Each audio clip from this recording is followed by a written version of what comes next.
రైతు కన్నీళ్లు, ఇది మన సమాజం మరచిన సత్యం. తాడేపల్లిగూడెం నల్లజర్ల రోడ్డుపై రైతు సోదరులు కన్నీళ్లతో బస్తాలను రోడ్డుపై పడేస్తున్నారు. మార్కెట్లో ధర లేదు, లారీ కిరాయికి సరిపోని పరిస్థితి. చివరికి తాము పండించిన ఉల్లిపాయలను నేల మీద పారేయాల్సిన దుస్థితి. అదే సమయంలో ఏసీ కార్లలో వచ్చిన వాళ్ళు ఆ బస్తాలను చౌకగా పట్టుకుపోతున్నారు. రైతుకి ₹1 సాయం చేయాలన్న మనసు కూడా సమాజం కోల్పోయింది.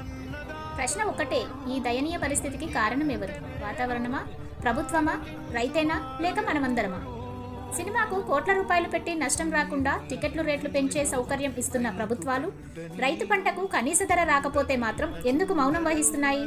ఒక రైతు రక్తం చెమటతో పండించిన ఆ బస్తా ఉల్లిపాయలో ఆయన కుటుంబం ఆశలు, కలలు, భవిష్యత్తు దాగి ఉన్నాయి. ఆ బస్తా రోడ్డుపై పడేయబడినప్పుడు మన సమాజం మనసు కూడా రోడ్డుపైనే పడిపోయినట్టే కదా. రైతు కష్టం వృధా కాకుండా చూడడం మన అందరి బాధ్యత. ప్రభుత్వం తక్షణమే కనీస ధర హామీ ఇచ్చి రైతు గౌరవాన్ని కాపాడాలని మనస్ఫూర్తిగా కోరుకుంటున్నాను.